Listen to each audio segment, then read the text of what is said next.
Voilà, gloire à Dieu. Je crois que je n'ai rien oublié, si ce n'est que c'est le temps d'ouvrir la parole de Dieu.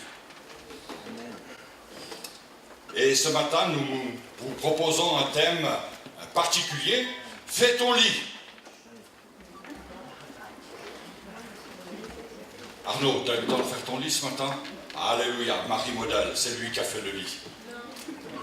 Fais ton lit, fais ton lit.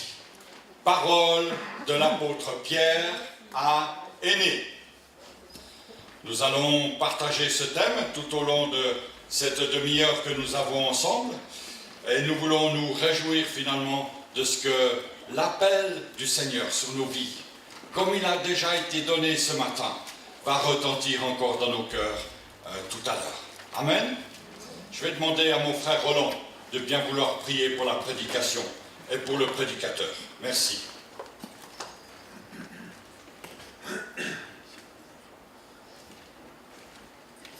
Eh bien, nous te bénissons et nous te remercions, Seigneur, déjà de pouvoir être ici pour te louer, te bénir ensemble. Merci, Seigneur, de ce que tu vas ouvrir nos oreilles spirituelles et notre compréhension afin que nous puissions bénéficier de ta parole. Merci, Seigneur, de ce que tu remplis. Tu inondes de ton Esprit Saint le serviteur qui va nous la transmettre. Et puis, Seigneur, nous ne voulons pas oublier les enfants, afin que tu les bénisses, afin, Seigneur, que tu puisses faire croître la petite graine qu'on va placer dans leur cœur et qu'ils ne l'oublient jamais. Nous te louons, nous te bénissons et nous te remercions pour toutes choses. Et voulons nous réjouir, Seigneur, de ce que tu reviens bientôt. Garde-nous prêts et fidèles. Amen. Amen. Voilà, nous saluons aussi ceux qui nous écoutent sur Internet, ceux qui nous regardent depuis les extrémités de la terre. Et nous voulons remettre dans les mains du Seigneur leur vie, nos vies. La lecture que je vous propose ce matin se trouve dans le livre des Actes. Le livre des Actes, le livre de l'Église, de l'histoire de l'Église, est un livre très intéressant. Je suis toujours passionné de voir ce que les premiers chrétiens ont vécu. Alors bien sûr, il y a des choses qu'on n'aimerait pas vivre comme eux ont vécu. Personne ne souhaite finir sa vie dans la gueule d'un lion. C'est sûr. Mais ce livre des Actes, il nous encourage. Parce qu'il y a au-delà des difficultés, au-delà des souffrances des chrétiens, il y a la main souveraine de Dieu. Et aujourd'hui, frères et sœurs, nous avons besoin de voir encore dans notre pays la main souveraine de Dieu. Dans notre ville, la main souveraine de Dieu.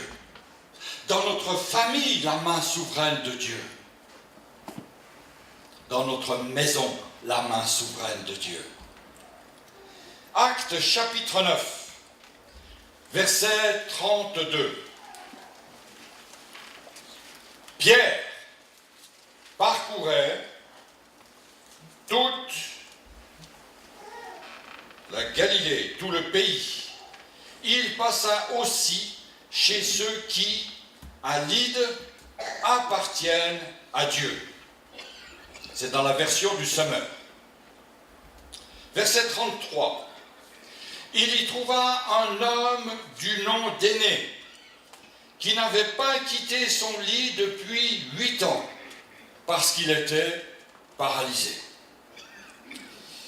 Verset 34. Énée lui dit, Pierre, Jésus-Christ te guérit. Lève-toi et fais ton lit. Et il se leva aussitôt. Verset 35. Tous ceux qui habitaient le village de Lydda et la plaine de Saron le virent et se convertirent au Seigneur. Amen. Amen, amen. Glorieux témoignage, glorieuse issue d'une maladie. Et puis si nous continuons cette lecture, nous y découvrons un miracle encore extraordinaire. D'ailleurs, les miracles sont toujours extraordinaires. C'est celui de la guérison, de la résurrection de Tabitha. Dorcas, dans les versets qui suivent. On ne va pas s'y arrêter aujourd'hui, enfin je ne crois pas.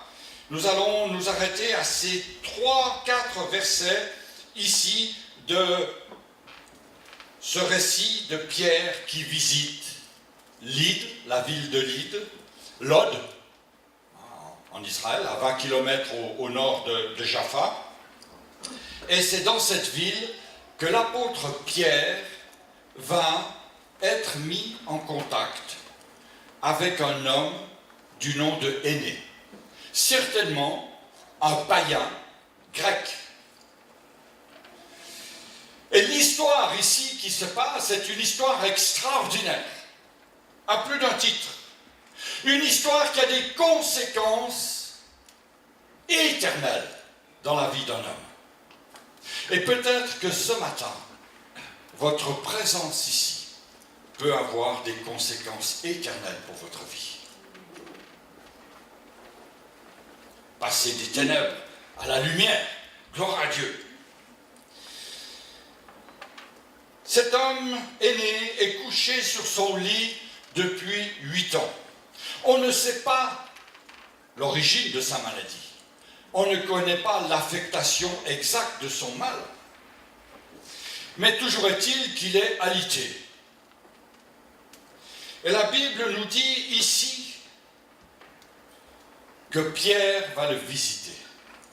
Et j'aime cette visite de Pierre à Énée.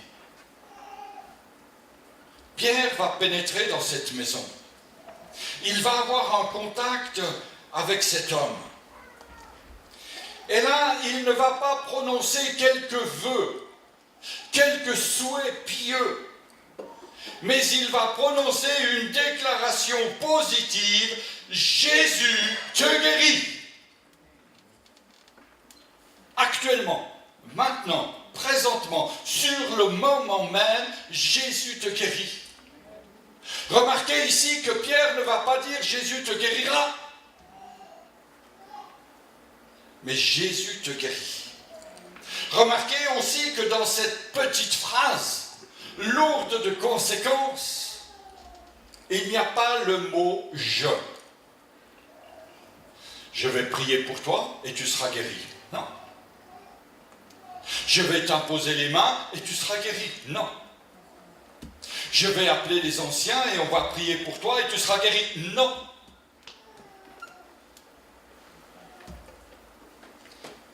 Toute la gloire, toute la puissance est centrée sur le Christ. Jésus-Christ te guérit.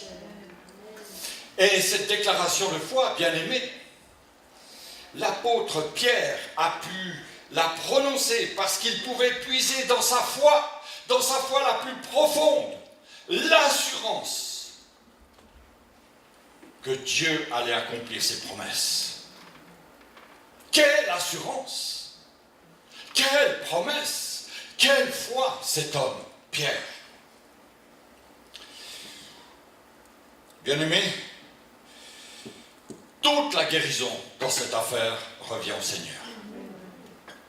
Dans nos vies, toute guérison appartient au Seigneur.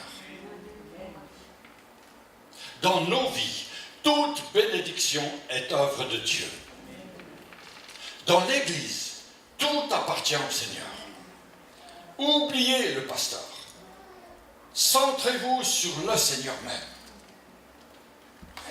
Et Pierre réalisait qu'il ne pouvait rien faire d'autre que d'être un instrument dans les mains du potier, comme il nous l'a été rappelé ce matin. Un instrument que le Seigneur a préparé, a façonné.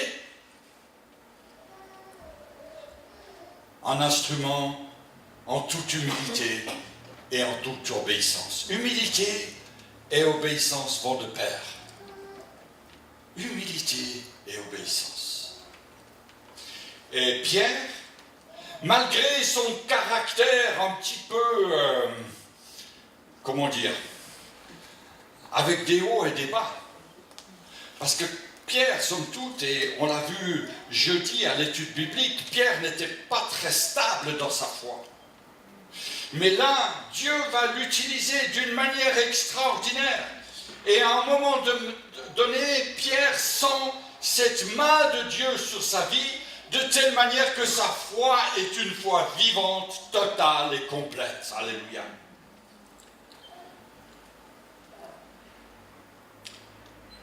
En réalité, ce miracle de la guérison d'Énée est un triple miracle. Et j'aimerais que l'on s'arrête un petit moment sur ce miracle. Un miracle est le fruit d'une relation intime avec Dieu. Pierre avait cette relation intime avec son Seigneur. Et lorsqu'il arrive, eh bien, il va simplement affirmer « Jésus-Christ guérit ». Et là, le paralytique va pouvoir se lever. Il est guéri. Alléluia.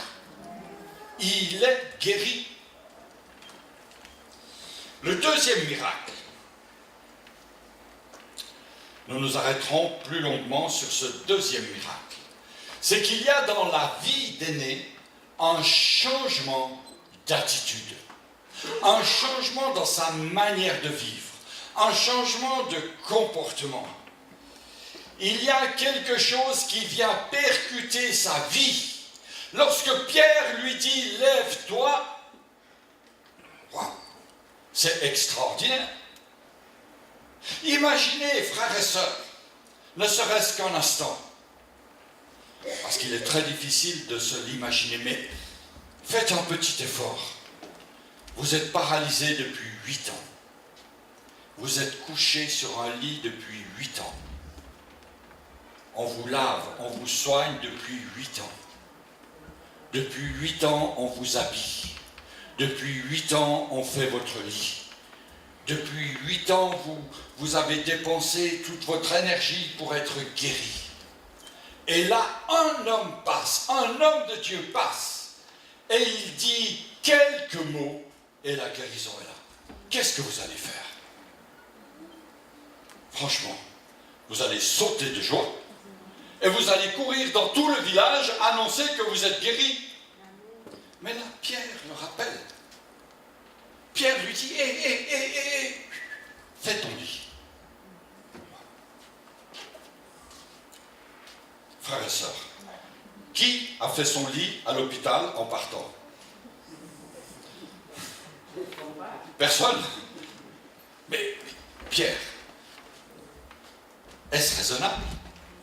Pierre, est-ce juste de demander à ce malade qui vient d'être guéri de faire son lit? Il peut aller faire autre chose, il peut aller témoigner.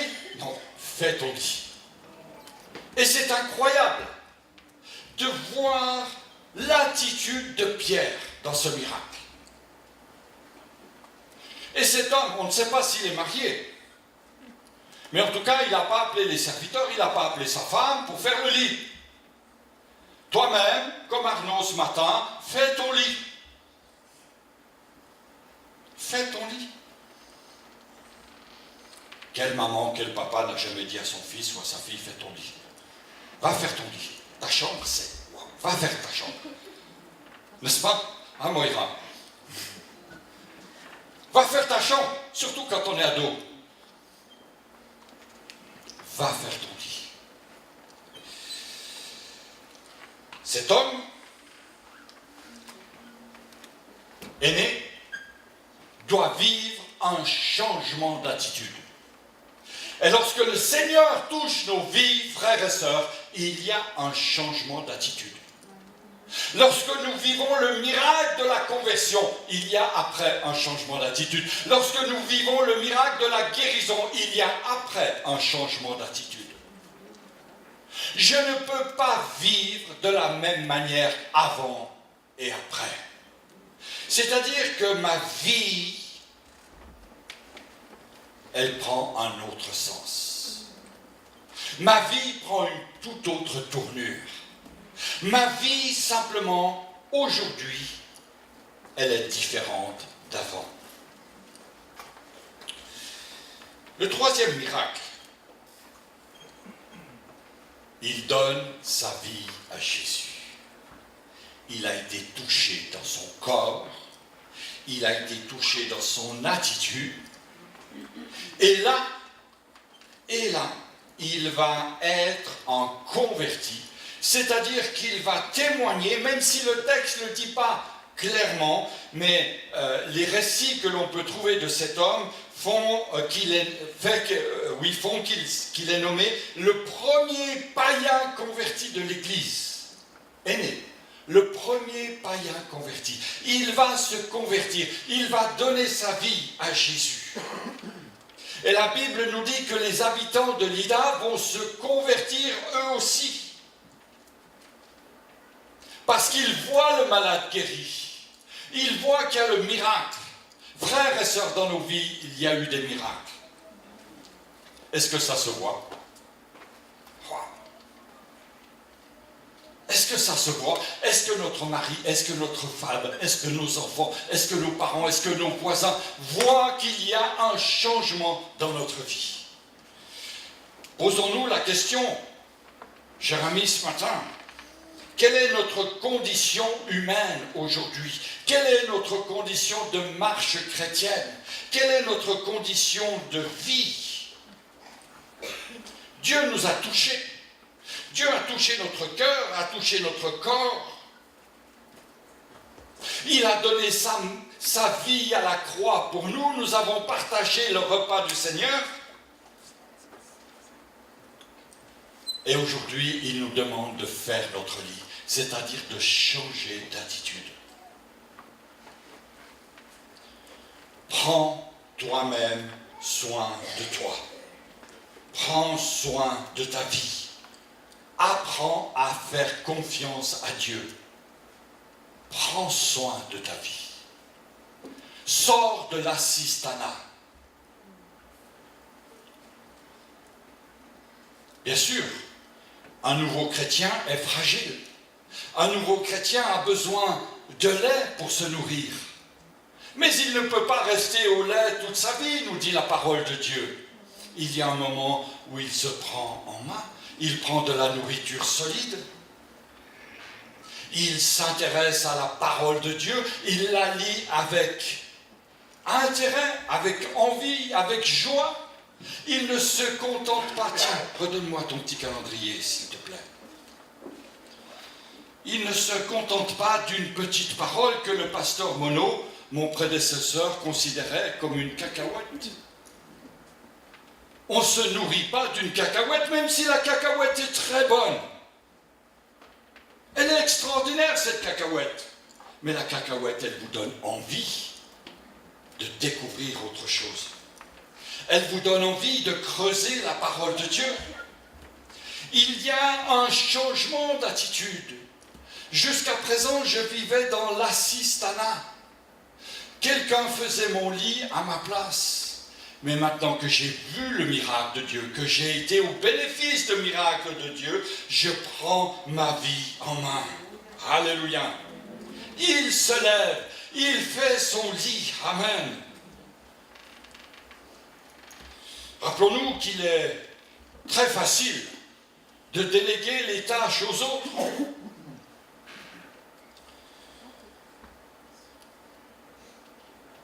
Ça, c'est mon mari qui fait. C'est mon mari qui prie. C'est mon mari qui ouvre la Bible. Le mari va dire, ah non, ma femme, l'église, c'est son truc. C'est elle qui prie, c'est elle qui lit la Bible. Frères et sœurs, nous sommes responsables pour notre vie personnelle. Nous devons nous-mêmes louer le Seigneur. C'est pas parce qu'il y a des musiciens, des chants qui se sont préparés que je ne m'exerce pas à la louange et à l'adoration. Je dois moi-même prier le Seigneur. Ce n'est pas que les anciens qui se trouvent devant à la fin du culte qui vont prier pour moi. Je dois apprendre à prendre ma vie en main et à comprendre ce que Dieu veut que je fasse. Je dois apprendre à lire la parole de Dieu, je dois apprendre à la méditer. Frères et sœurs, je rappelle ici, alors je ne peux pas le rappeler pour ceux qui nous écoutent sur Internet, mais j'aimerais le rappeler pour ceux et celles qui sont membres de l'Église, qui sont des habitués de ce lieu. Le jeudi, nous avons 1 heure de prière, de 16h30 à 17h30. Et de 18h à 19h, nous avons 1 heure d'études bibliques. Et de 19h30 à 21h, nous avons notre temps d'intercession. Ces informations, elles sont données dans le bulletin. Profitez de ce temps où encore aujourd'hui, on peut ouvrir la parole de Dieu. On peut y réfléchir. On peut la manger, si vous me permettez cette expression, et la digérer ensemble.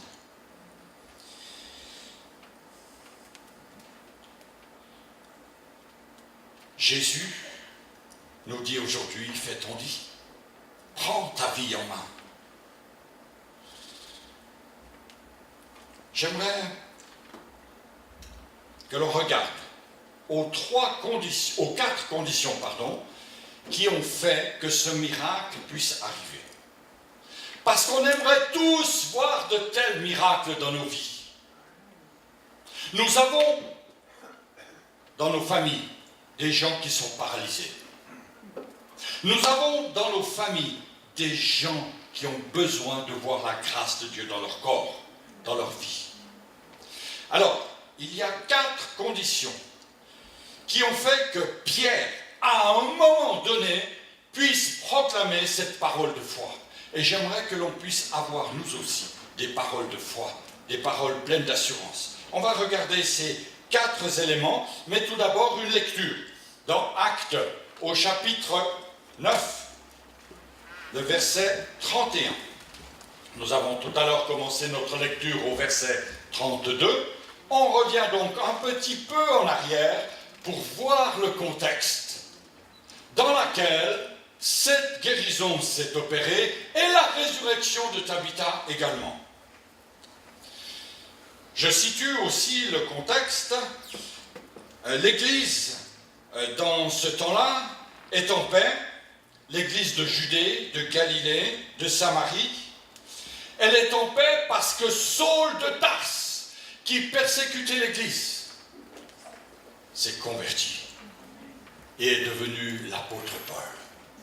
Et il y a une paix qui règne dans l'Église.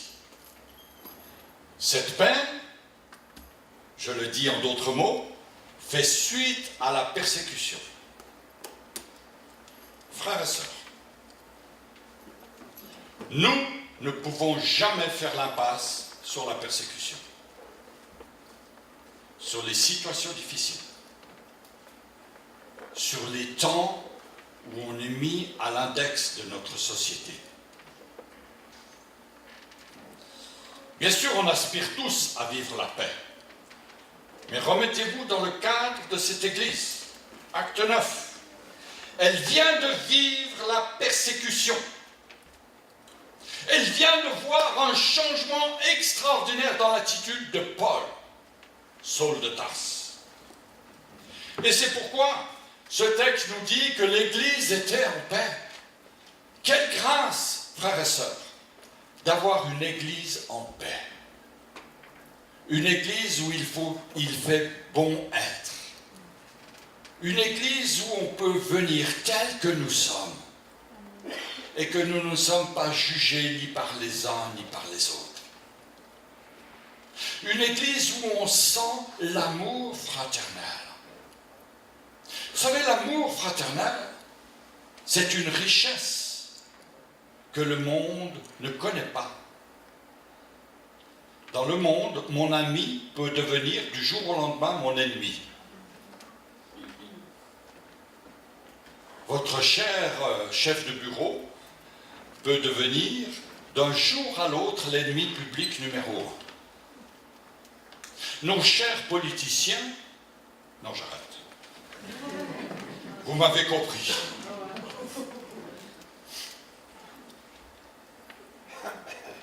J'ouvre une petite parenthèse et je la refermerai très vite.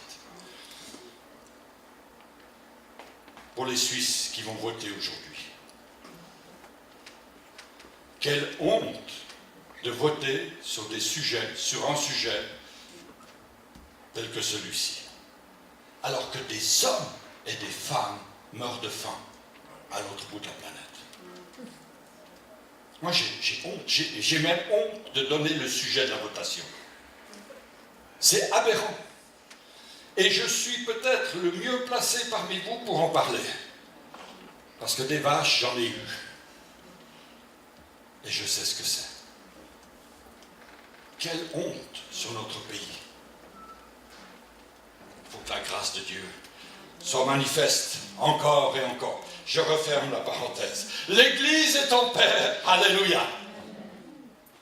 Le monde se déchaîne, mais l'Église est en paix. Deuxième condition. Vous l'avez ici. Allez, quelqu'un me l'a dit? Deuxième condition. Elle est dans le texte. Elle s'édifie. Wow.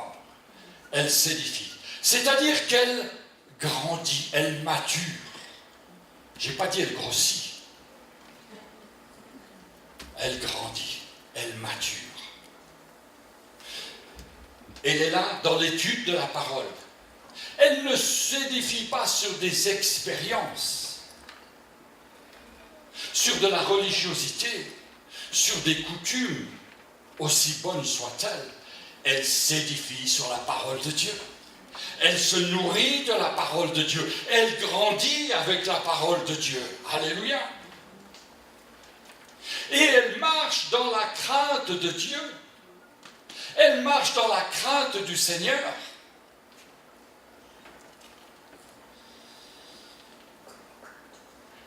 Et puis finalement, elle grandit par l'assistance du Saint-Esprit. Et ces conditions sont sine qua non pour que le miracle puisse s'opérer, pour que Dieu puisse agir. S'il manque une de ces 4 conditions, eh bien Dieu va être amputé, si j'ose m'exprimer de cette manière, d'une partie d'une Église vivante. La main de Dieu va être freinée. Une Église qui n'est pas en paix ne peut pas voir le miracle de Dieu s'accomplir. Une Église qui s'édifie sur des modes, sur des théologies de mensonges, ne peut pas voir la main de Dieu agir. Une Église qui ne marche pas dans la crainte de Dieu ne peut pas voir la main de Dieu agir. Et une Église qui ne grandit pas par l'assistance du Saint-Esprit, mais par des méthodes humaines, ne peut pas voir la main de Dieu agir.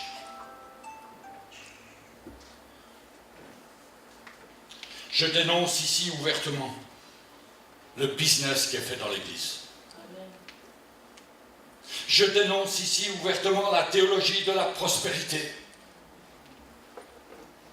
Je dénonce ici ouvertement les théologies de mensonges qui viennent détruire des cœurs et des vies.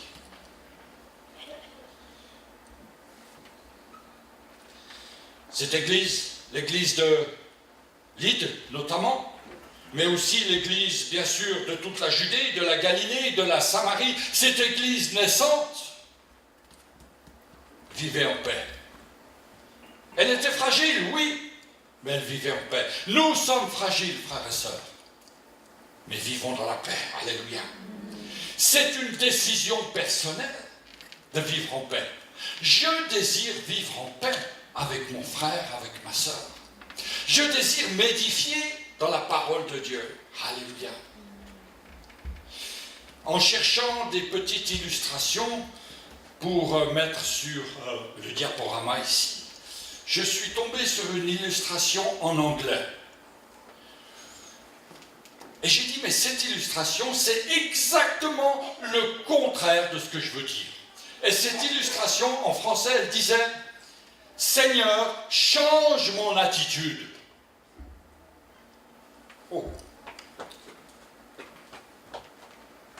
c'est moi qui dois changer d'attitude. C'est ma décision perso. Seigneur, je décide de changer d'attitude. C'est comme si je priais en disant, Seigneur, change le sale caractère de ma femme. Oh, est-ce que je me suis regardé? Je dois changer d'attitude. Lève-toi, fais ton lit, dit Pierre. Fais ton lit. On pourrait donc traduire ces quelques versets ici en disant l'Église, elle était en paix et elle marchait dans la crainte du Seigneur et dans l'assistance du Saint-Esprit, ce qui faisait qu'elle se multipliait. Il y a une multiplication. Ce n'est pas une addition, c'est une multiplication.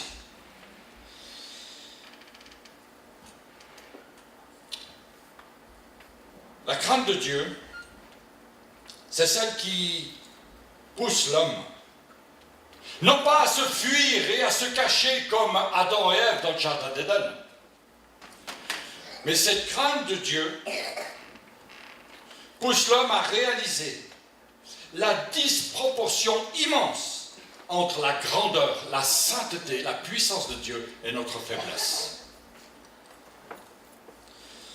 La Bible dit ceci dans Malachie: un homme honore son père et un serviteur son maître. Si je suis père, où est l'honneur qui m'est dû? Si je suis maître, où est la crainte qu'on a de moi? Dit l'Éternel des armées à vous, sacrificateurs, qui méprisez mon nom et qui dites: en quoi avons-nous méprisé ton nom? Mépriser le nom de Dieu, bien-aimé, c'est vivre en ignorant totalement Dieu, en n'ayant aucune crainte de Dieu. La crainte de Dieu, la crainte sacrée, doit être au centre de notre vie personnelle. La crainte de Dieu doit être au centre de notre vie spirituelle, bien sûr. La crainte de Dieu doit être au centre de notre intimité, de notre sexualité, de nos finances, de l'éducation que nous apportons à nos enfants. La crainte de Dieu doit être dans notre travail. Bien sûr qu'on a un employeur, un patron, mais on a un divamètre à qui un jour nous devrons rendre des comptes. La crainte de Dieu, elle est au centre de cette parole de Pierre: fais ton lit.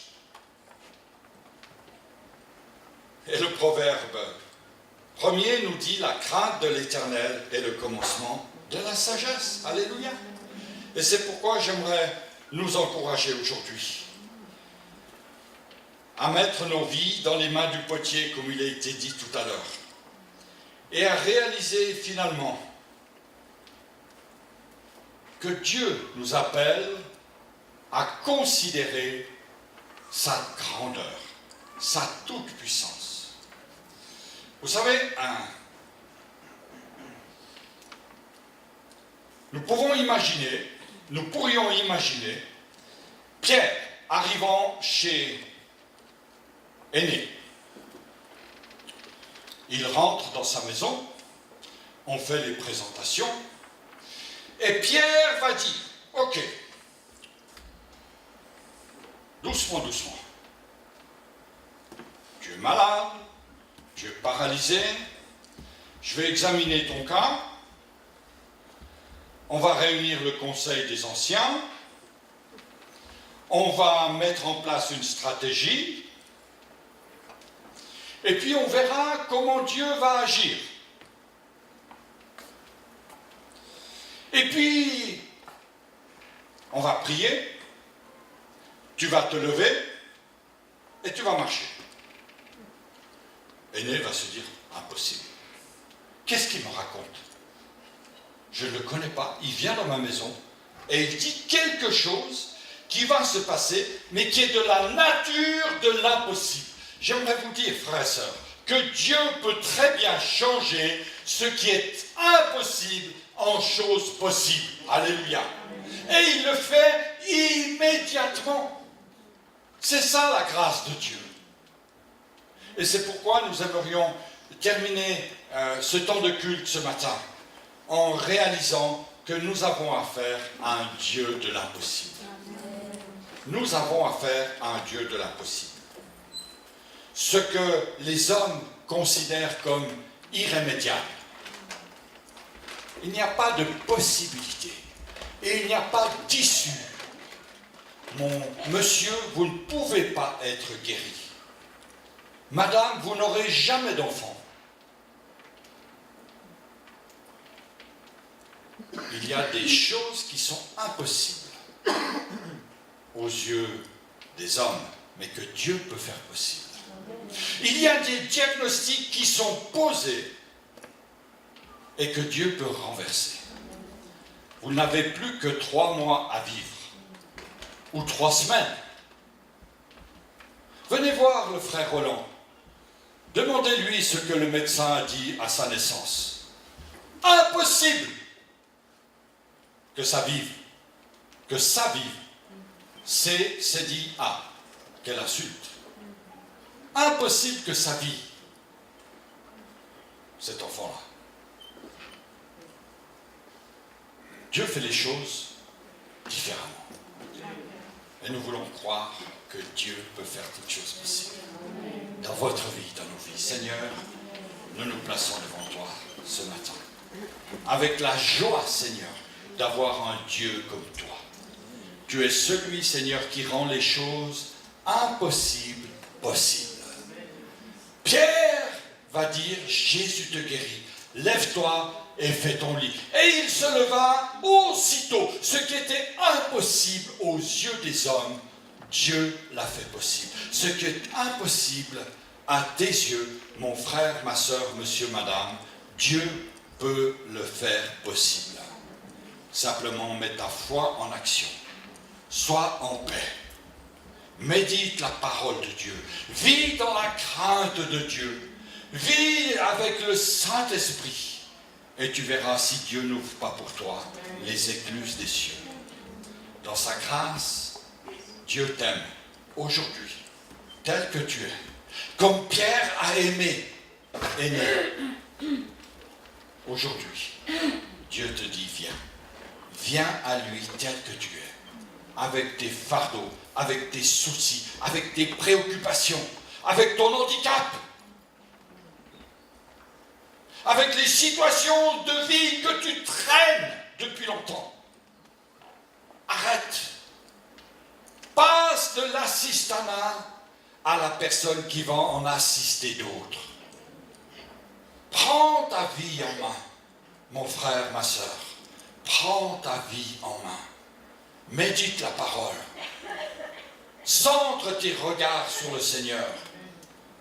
Et tu verras la gloire de Dieu se manifester. Amen, amen, amen. Que le nom du Seigneur soit béni. Nous remercions Dieu pour sa bonne main, sa grâce sur nos vies.